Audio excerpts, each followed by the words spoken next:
दोस्तों आपने देखा है अक्सर नवयुवक जाने अनजाने में घर से निकल जाते हैं और जब वो शादी के लिए कोर्ट मैरिज के लिए किसी वकील के पास पहुंचते हैं तो वहाँ उसे कुछ प्रॉब्लमों का सामना करना पड़ता है। जैसे लड़की की उम्र कम है तो कोर्ट मैरिज नहीं हो सकती और ऐसे में घर वालों ने लड़के के ऊपर, लड़के के माँ बाप के ऊपर अफेयर कर दी होती है। अब ऐसी परिस्थिति में लड़का कोर्ट मैरिज भी नहीं कर सकता है और लड़की को अपने पास भी नहीं रख सकता है, उसके पीछे पुलिस भी है। तो ऐसी सारी प्रॉब्लम होने के बाद लड़का क्या कर सकता है, इसके बारे में आपको हम पूरी जानकारी देंगे। मैं आपका दोस्त एडवोकेट शिवम नायक और आपसे अनुरोध करूंगा आप मेरे चैनल को सब्सक्राइब कर लीजिए और वहां दिया गया बेल आइकन प्रेस कर दीजिए ताकि जो मेरे आने वाले वीडियो होंगे उनका नोटिफिकेशन आपके पास सबसे पहले आ जाएगा। दोस्तों अब टॉपिक पे बात करते हैं। अगर ऐसी आपने की सिचुएशन आपकी ऐसी है और आप घर से निकले आए हैं और जो आपकी प्रेमिका है उसकी जो डॉक्यूमेंटों में एज है वो कम है, अगर एक दिन भी किसी भी मैटर में एक एज कम है और आप घर से निकले आए हैं और आपकी एफआईआर उसी दिन लॉन्च हो गई है, तो दोस्तों आपको बहुत बड़ी प्रॉब्लम हो सकती है। अगर इस प्रॉब्लम से आपसे बचना है तो आप सबसे पहले लड़की को समझाइए कि आपको क्या स्टेटमेंट देना है, क्योंकि एफआईआर लॉन्च हो गई तो लड़की का स्टेटमेंट होगा 164 का, बीएनएसएस है उसके अकॉर्डिंग 183 के अकॉर्डिंग लड़की का स्टेटमेंट होगा मजिस्ट्रेट के सामने और वहाँ पे आपको पेश करना है लड़की को। आप लड़की को समझाइए कि लड़की जो स्टेटमेंट है वो ये दे कि अपने माता पिता से नाराज होके वो घर छोड़ के चली गई थी, ना कि आपने उसे किसी प्रकार भगाया है। दूसरी बात,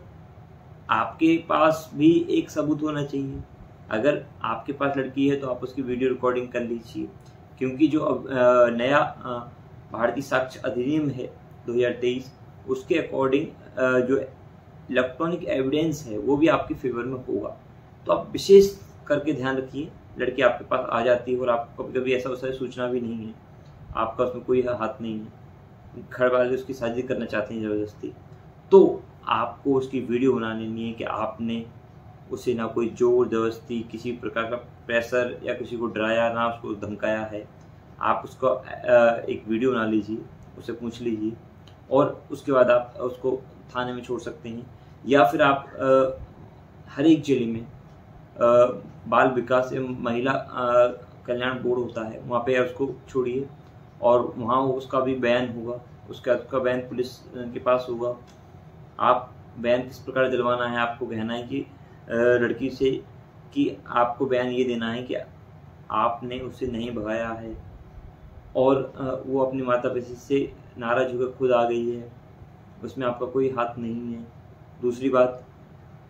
अगर लड़की को डर है कि वो अपने माता पिता के साथ नहीं जा सकती, वहाँ जाती है तो उसको उसके माता पिता उसको मार सकते हैं या कुछ भी कर सकते हैं, तो लड़की मना कर सकती है कि अपने माता पिता के संग नहीं जाऊंगी, तो उसे नारी निकेतन लड़की को भेज दिया जाएगा। जब तक के लिए भेज दिया जाएगा जब तक लड़की 18 साल की उम्र पूरी नहीं हो जाती। और अगर दोस्तों लड़की कहीं पे भी 164 के बयानों में ये कह देती है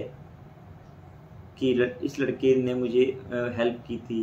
या इस लड़के ने मुझे क्या कहते हैं आने के लिए कहा था, आप यहाँ पर आ जाओ, या इस लड़के से मैं प्रेम करती हूँ और मैं इसे शादी करना चाहती हूँ, हम लोग शादी के लिए वकील के पास गए थे, या हम शादी करना चाहते हैं, या हमने शादी कर ली है,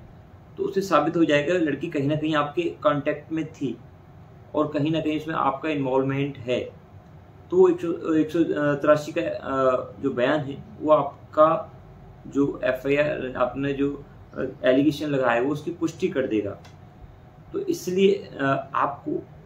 जो आपकी प्रेमिका है उसको जो समझाना है और विशेष तरीके से समझाना है और जो ये गलती हो जाती है उनसे बचना है। मुझे उम्मीद है जो मैंने आपको बताया कि अगर आपसे ये गलती हो जाती है तो आपको क्या करना है। मैं आपका दोस्त एडवोकेट शिवम।